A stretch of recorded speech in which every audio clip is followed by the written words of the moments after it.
Welcome to the Voice of Rio Grande. It is wonderful to be here on campus today, as beautiful as it is here. We are well into the summer. Our summer classes have started. We have summer camps here.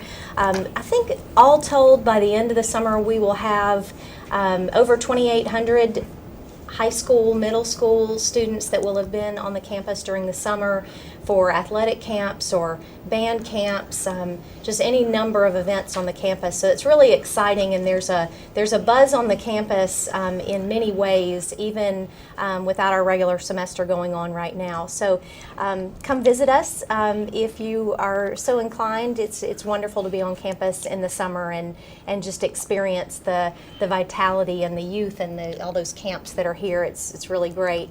It's definitely a busy time, but it's also a time of renewal for us.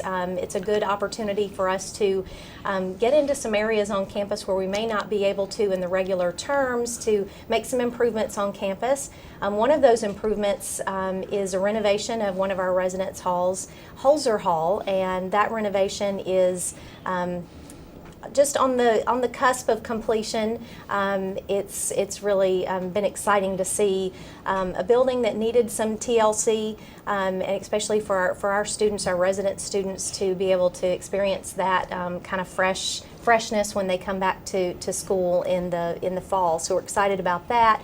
Our line center is in the process of getting a facelift to the restroom areas and locker rooms, and so that's been exciting to see that work going on too. I am really excited today to have a special guest. I'd like to say that our guest today is just a special friend to us at the University of Rio Grande and Rio Grande Community College, and I'd like to claim that, but I have to broaden that net a little bit and say that this particular guest is a friend to all of our colleges and universities and higher education in the state of Ohio, and it's just such a pleasure for me today to welcome John Carey, Chancellor of the Ohio Department of Higher Education, and we're honored that you're here and that you chose to be with us here on the campus this morning and to talk about some really important things going on in higher education. It's just been such a joy to me to get to know you and to see what you've been able to do. It's just been phenomenal to see the progress and the great work that's going on. Well, thank you for inviting me. It's always great to be at Rio Grande. It lets me get a later start to Columbus. So nice. I am just glad to be here. The campus is beautiful, and there's a lot of exciting things going on here in higher education, so I'm looking forward to talking about those. Good. I'm going to try to talk just a little bit because I know that our guests really want to hear what you have to say. There's so much, and I know that we're going to have 2 segments today, and you'll be able to cover a lot of ground. But I think one of the things that's been interesting to me, and because I'm still somewhat of a newcomer to Ohio, although I feel like I've been adopted many times over, and this is definitely my home,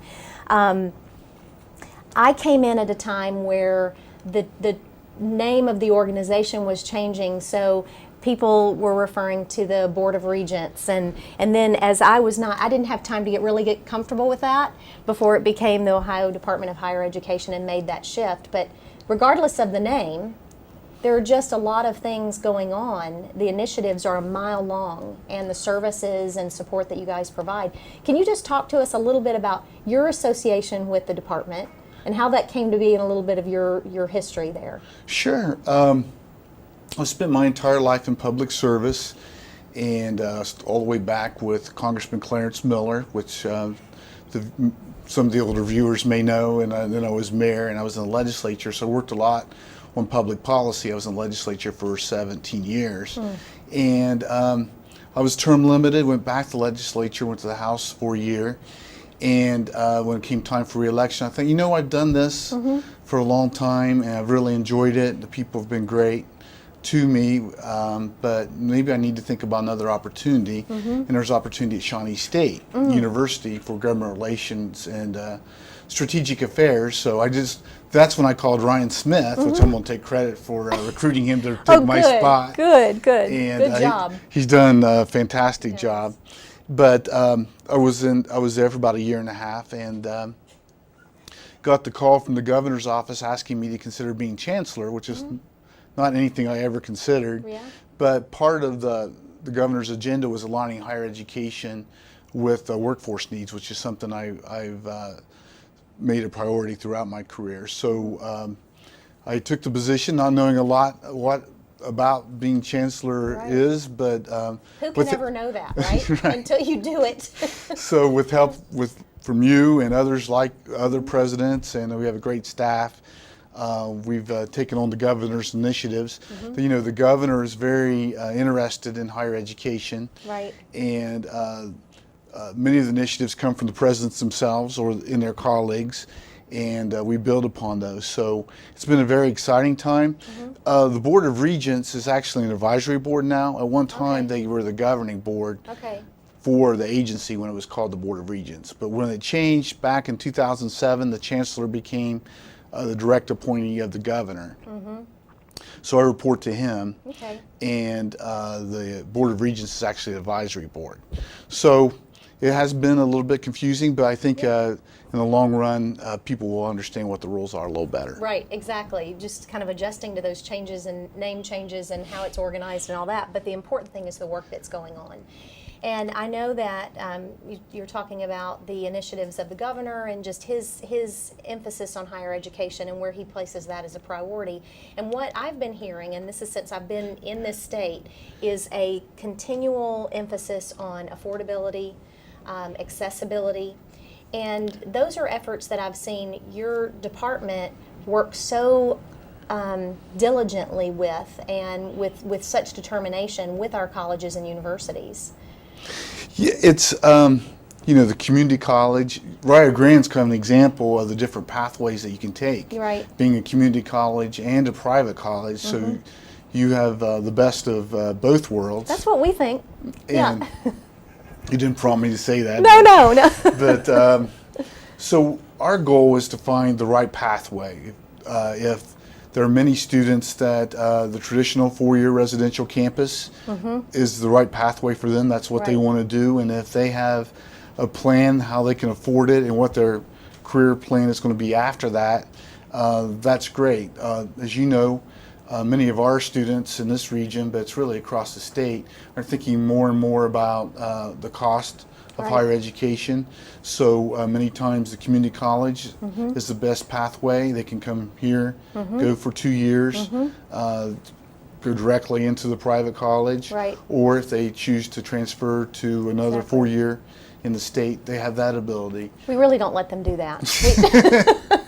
We have to, but no, you're exactly right. It's just one of those things that the more those options, and to think about how that fits with family needs and finances and those kinds of things. It's important. And we want people to think about higher education not as just as a different pathway, something beyond high school. Right. Because your pathways with Ian Blaish and what he's doing with the Appalachian Healthcare Pathways, which I think we'll talk about later, is another example of helping people get their GED and meeting them where they are. They may just need a skill to get a job, but hopefully with that skill they can come back and have the option of being a Rio Grande community college student later, or build upon that education that they've achieved. Yeah, that's those kinds of opportunities to say, how do you make some connections, and then that's part of some lifelong process of coming back when you need to,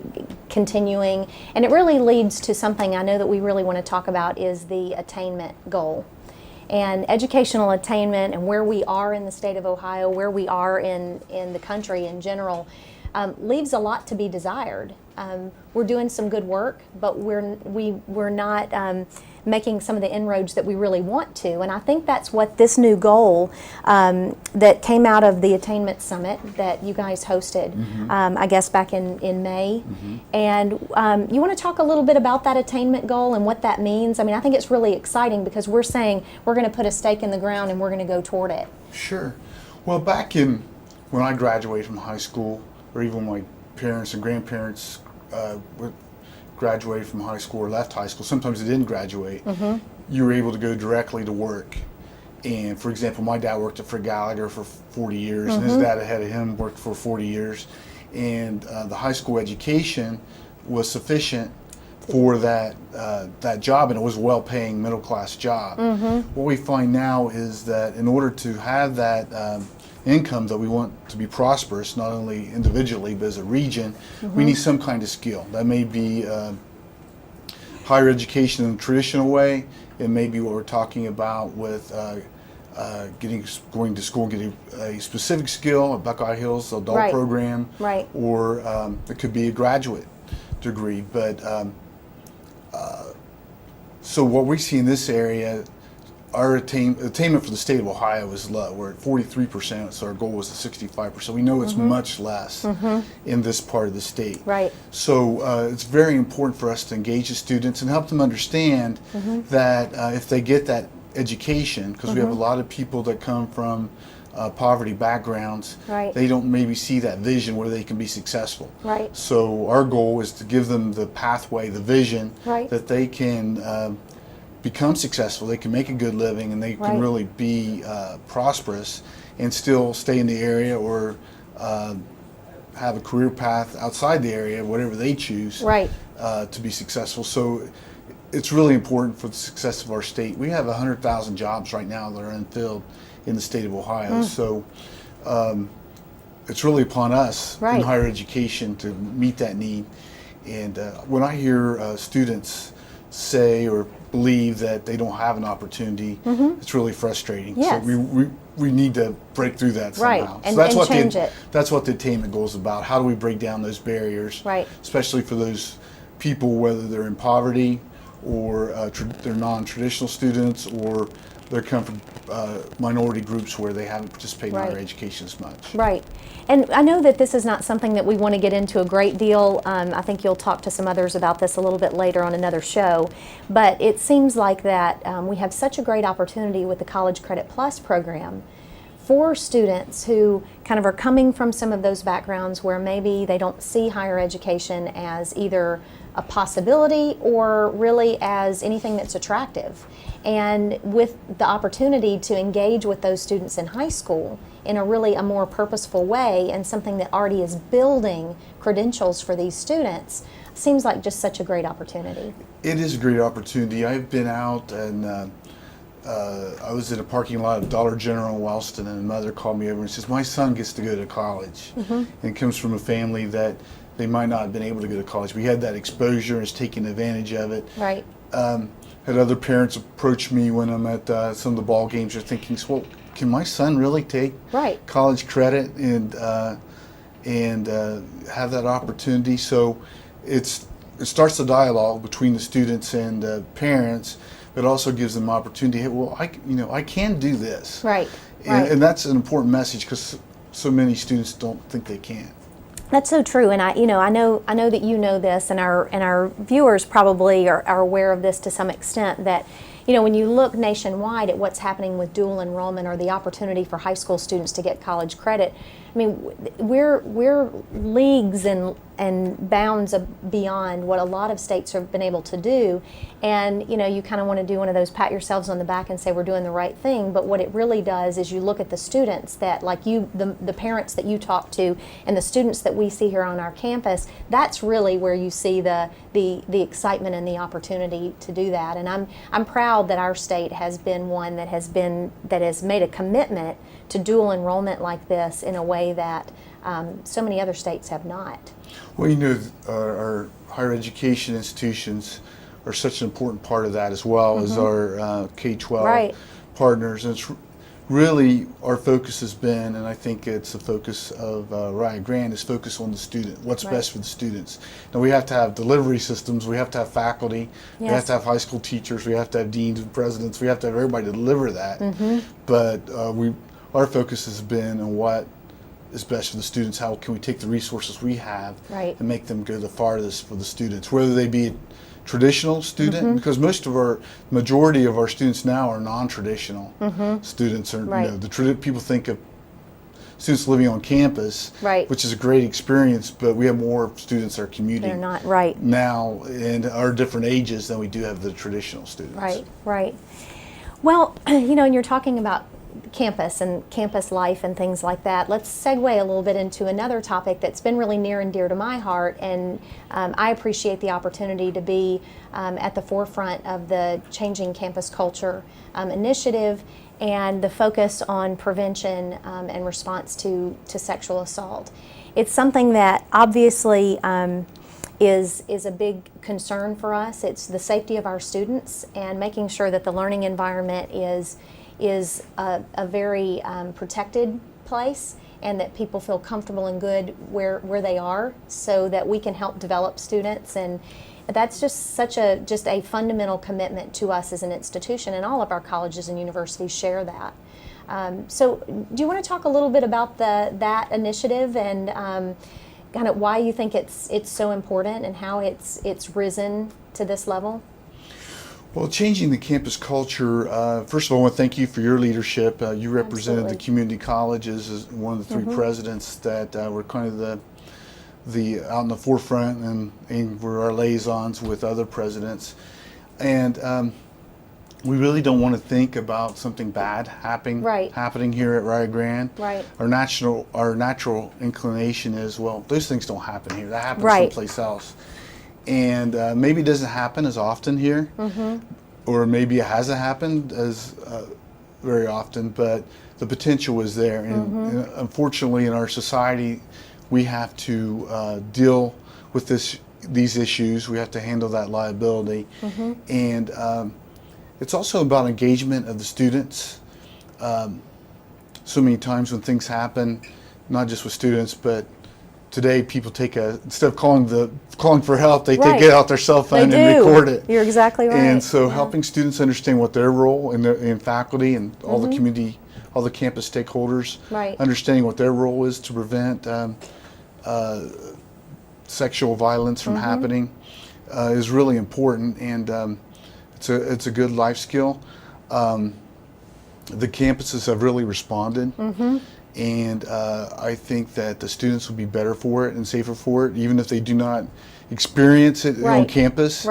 Unfortunately, it's something that permeates throughout our society, so it's something that they will know as they go out into their career paths. So it's something that we'll never be finished with as far as changing campus culture. That's true. We need to do a lot of improvement. It's not something I'm personally an expert on, so that was why your help and so many of the stakeholders' help was really important. So the governor really drove this initially. He has two daughters that are in high school, and with the stories that we hear throughout the nation on sexual violence, it's just very important to be prepared, because it just takes that one incident, and that can really be bad for the students and also for the institution. Exactly.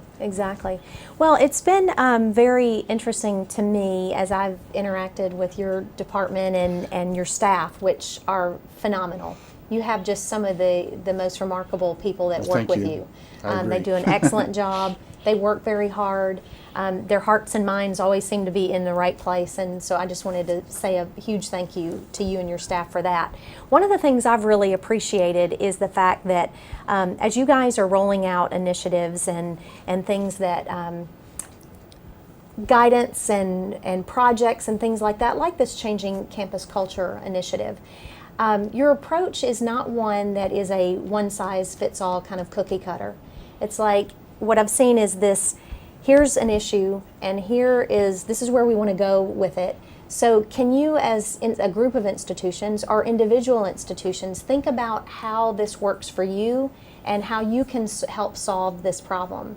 And I think that is just such a breath of fresh air for us as institutions to say we're not all the same. We are all different, and we face problems a little bit differently, and our demographics are a little different, and the unique cultures of our campuses are different. So that's been really nice for us to have that opportunity to say what works for us, so that we can really be a part of the progress. Well, and that takes a partnership, because higher education is very collaborative. Many times I'll call you or the other president, and I'm not telling you to do anything, but I'm asking for your advice, or I'm asking you to do something. I'm not. Many times I don't have the authority to order you to do it. When you call, we usually say yes. But we do. We try to think of ways that it makes sense. And you're right, Ohio State University, they're different from every other institution in the state. But even other community colleges like Sinclair Community College or Tri-C in Cuyahoga County, they have a lot more resources than you have in Rio Grande. Exactly. So we try to be very cognizant of that. Right. And because we understand the difference, and every institution offers something different, has unique strengths. Right. So we want to build upon that, and it's worked really well. But it really depends on the leadership of the colleges and universities that they're willing to work with us. Right. And we've been very fortunate that we've been able to do that. And we've had a lot of new presidents. You're going to be one of the senior presidents at this point. That will feel really odd. It's something we need to continue to work on and develop.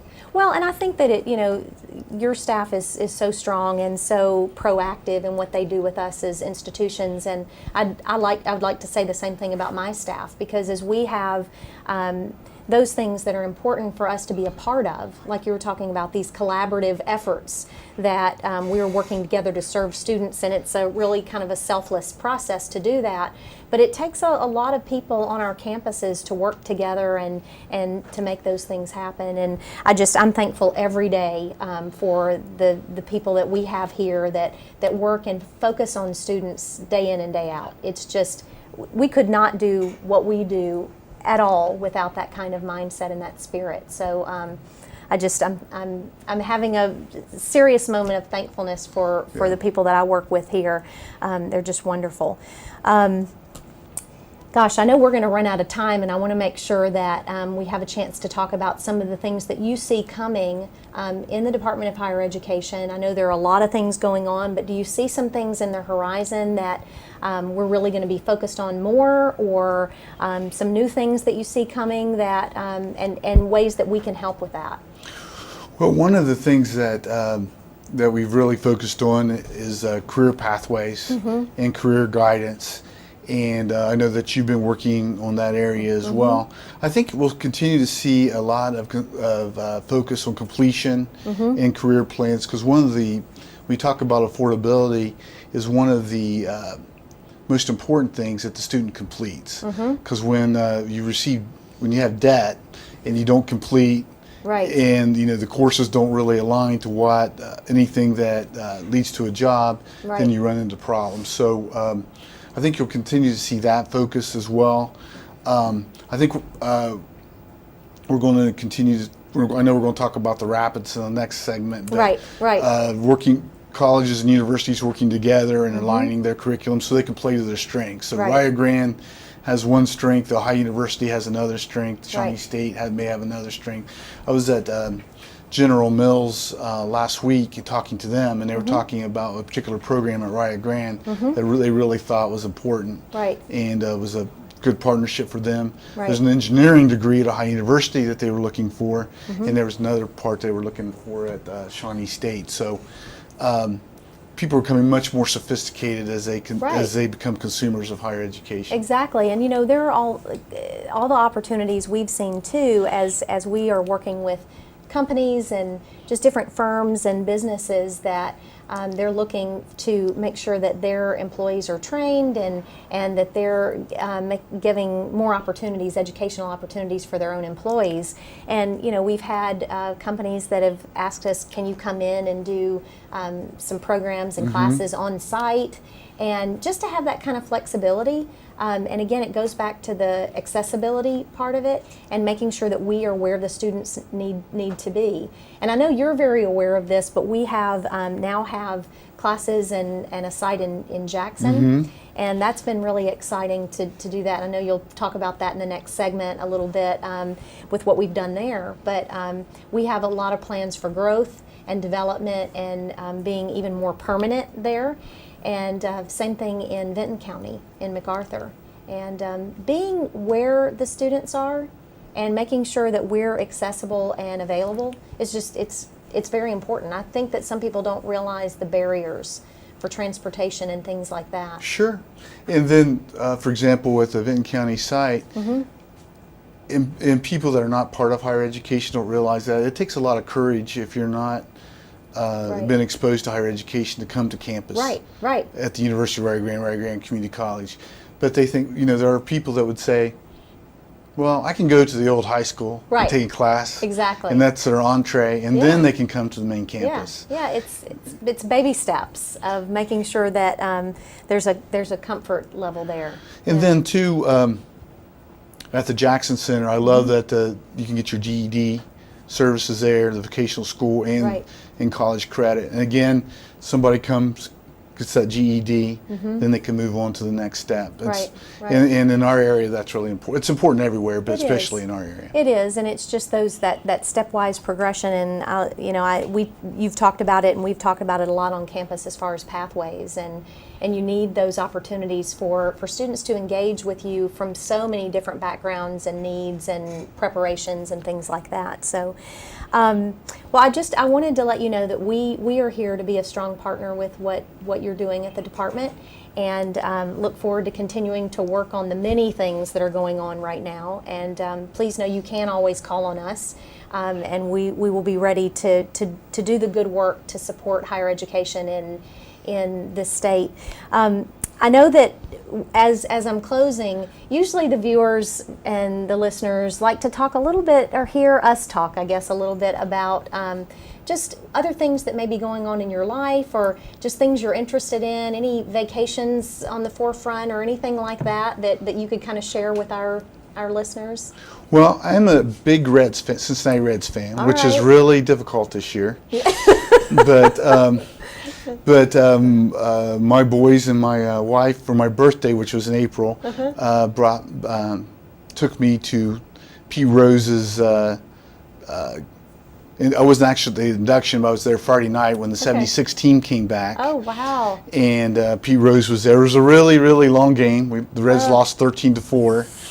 But it was a great privilege to see all those Reds that I grew up listening to on the radio. That's neat. And hearing Pete Rose talk, and he's made a lot of mistakes, as we all know, but that was really a great experience, and that's neat. and I enjoyed it. And the Reds, are rebuilding, so we'll keep hanging in there. But I spend so much time in the car that that's one of the things I enjoy doing is listening to the Reds. That's good. That's exciting. Well, good. Well, I'll be sending good vibes to the Reds on your behalf. Is there anything kind of in closing? We only have a few seconds left, but kind of inspiration, words of advice that you might have for our listeners, and just things that maybe you've taken with you and that you would like to share? Well, I would just think that